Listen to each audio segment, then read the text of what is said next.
Irmãos e irmãs, hoje a leitura leva a gente para a missão. A começar pela primeira leitura que Pedro fala sobre o momento de anunciar. Anunciar que Jesus havia ressuscitado. É algo que vem muito profundamente daqueles que conviveram e souberam avaliar e sentir a presença do ressuscitado na vida dele. Pedro é um testemunha de levar aquelas pessoas a sentir, a ver a pessoa do Cristo ressuscitado que caminha com aqueles que creem. Então, é o momento que todos nós, ao sermos levados a sermos discípulos e missionários, precisamos primeiro ter uma experiência de Jesus na nossa vida. Quem não faz essa experiência, ela não está realmente avaliada para ser missionária. Por quê? Porque qualquer embate, qualquer dificuldade, ela esmorece. Então, não é assim que a gente pode viver o nosso testemunho de vida diante daquele que deu a vida por mim, por você, por todos nós. Então, é nesse espírito que hoje celebramos. E uma das partes, um dos evangelhos mais bonitos, que é uma das partes do evangelho mais bonito, é São Lucas, quando fala dos discípulos de Emaús.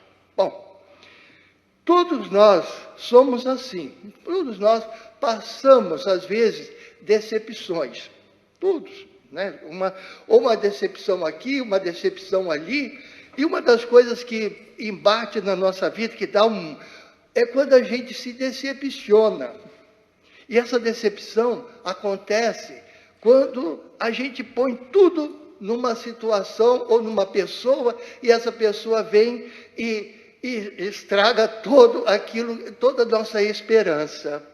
Então, nós ficamos cabisbaixos, nós ficamos tristes, nós ficamos decepcionados. Mas Jesus mostra, ali naqueles discípulos de Emaús, eles querem ir embora. Volta para Emaús, porque é muito mais fácil. Todos nós queremos coisas mais fáceis. Quando nós não pensamos, quando nós não refletimos, quando nós não fazemos aquilo que é próprio de nós humanos. Qualquer decepção, qualquer dificuldade, qualquer problema que haja na nossa vida, é o momento de parar, é o momento de refletir tudo isso que nós vivemos durante um tempo. E vou dizer o seguinte, aquele momento onde Jesus, ele sabia o Antigo Testamento, os discípulos de Emaús. Os discípulos de Emaús ouviram as pregações de Jesus na Galileia. Eles sabiam. Ele conhecia os sinais que Jesus fazia. E aquilo tudo, eles não quiseram incorporar isso na vida deles. Então, o que é mais fácil? Vamos embora, vamos voltar para Emaús, porque lá nos dá mais segurança do que nós ficarmos aqui. O homem morreu e está aí. Isso cria uma certa dificuldade. Mas é muito interessante porque, quando eles vão embora, eles estão falando do caso, da pessoa de Jesus Cristo. Quer dizer, nem tudo acabou. Por quê?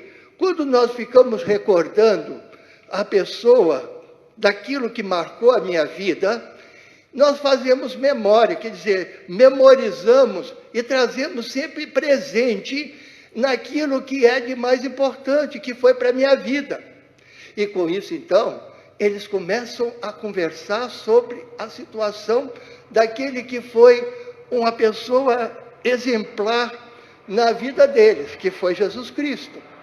E com isso, ao caminhar, eles caminham de cabeça baixa, eles caminham com o coração dividido, com o coração pesado, e vai aquela situação tão difícil, né?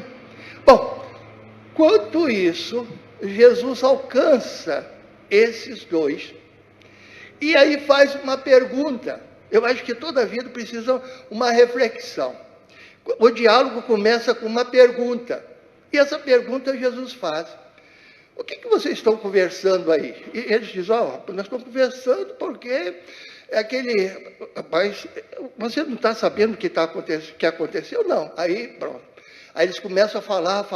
Jesus escuta eles falarem. Mas Jesus faz o quê? Jesus começa a aparecer, levar a palavra de Deus.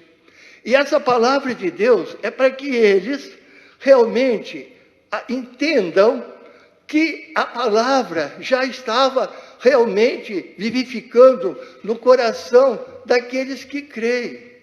Então, é o momento de que eles agora começam a recordar as passagens das Sagradas Escrituras. E com isso, eles começam a se aquecerem, aquecer o coração, aquecer a vida. E nisso tudo eles vão caminhando até chegar a um ponto, porque a leitura, a palavra, é fundamental para aqueles que estão na comunidade. A palavra é fundamental para nós levarmos ela nos corações. Muitas vezes, na nossa igreja, nós estamos, às vezes, esquecendo de algo muito essencial. Muitas vezes nossas comunidades não estão indo bem. Por quê? Porque nós estamos esquecendo da palavra. Nós não estamos mais falando muito de Jesus Cristo. Nós não estamos, às vezes falamos, às vezes de boca para fora, mas não vivemos aquilo que Jesus mostra através de sua palavra. Então, são gestos que têm que acontecer na nossa interioridade. Por isso, quando nós, comunidades, falamos de Jesus, devemos falar de coração, de vida, de alma, de espírito, e não uma coisa assim empregada de qualquer jeito. Porque senão nós perdemos a essência, o fundamental, o essencial, para que a gente leve as pessoas a aquecerem os seus corações para enxergar a presença de Jesus em nossas vidas.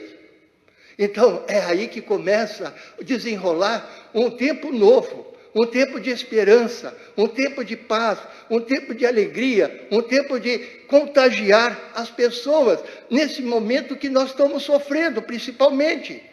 Que todos nós, às vezes, estamos meio desiludidos, meio assim, tristes. Por quê? Por causa dessa situação. Mas o que nos revigora? O que nos eleva? É a palavra. É a palavra de Deus que vem para nos ensinar a caminhar com Jesus. E caminhar com Jesus é ser uma caminhada perseverante. Não só nos momentos bons, mas também nos momentos difíceis que nós vivemos. Então, é aí que começa a desenrolar um tempo novo. E muito interessante ainda é que quando chega próximo à casa deles, o que acontece? Eles fazem o seguinte: fique conosco, fique conosco. Por quê? Porque aí lembra o quê? A Eucaristia. E a Eucaristia é fundamental para que a gente sinta, experimente esse momento de partilha, de comunhão com a pessoa dele, que é Jesus Cristo. E por isso, então, aquilo é um momento de amizade. Eu acho que todas as vezes que nós celebramos a Eucaristia, nós temos que ter muito presente, Jesus é o nosso grande amigo, aquele que mostra o seu amor. Então, é por isso que ele diz, eu chamo vocês de amigos, porque o amigo, ele tem uma relação muito íntima com cada um de nós.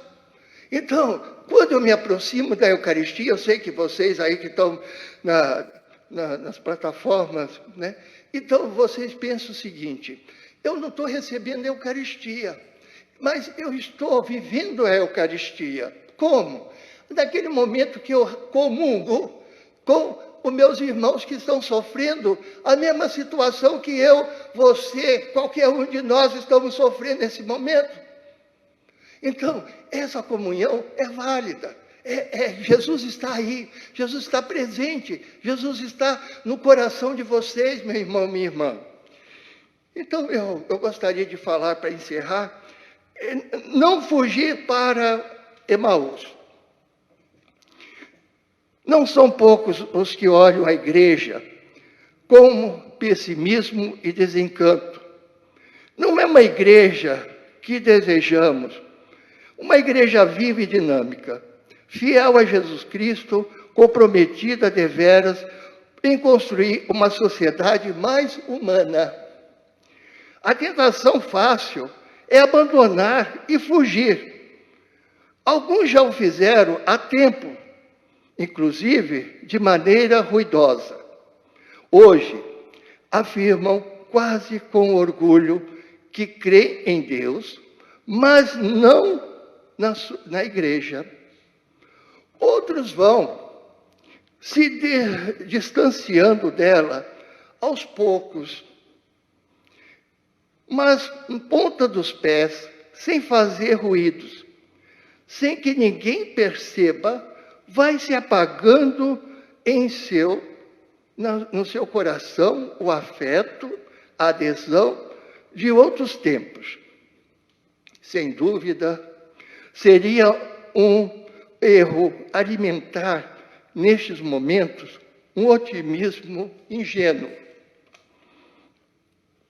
pensando que visão tempos melhores, mais grave ainda seria fechar os olhos, ignorar a mediocridade e o pecado da igreja. Mas nosso maior pecado seria fugir para Emaús, abandonar a comunidade e dispersar-nos, tornando cada um o seu caminho, mergulhando na decepção e no desencanto. Precisamos aprender a lição de Emaús. A solução não está em abandonar a igreja, mas em estabelecer nossa vinculação com algum grupo cristão, comunidade, movimento ou paróquia, onde possamos compartilhar e reavivar a nossa esperança em Jesus Cristo. Por mais morta que apareça os nossos olhos, nesta igreja habita o ressuscitado. O poeta Antônio Machado diz o seguinte: acreditei que a minha lareira estava apagada. Revolvi as cinzas e acabei queimando a mão. Assim também somos nós. Nós temos que ter essa coragem de ver que mesmo que tudo parece morto, por trás tem uma chama que nos eleva e nos faz vivificar a nossa fé, a nossa esperança e o nosso amor, como Cristo nos deu esse caminho para todos nós. Amém.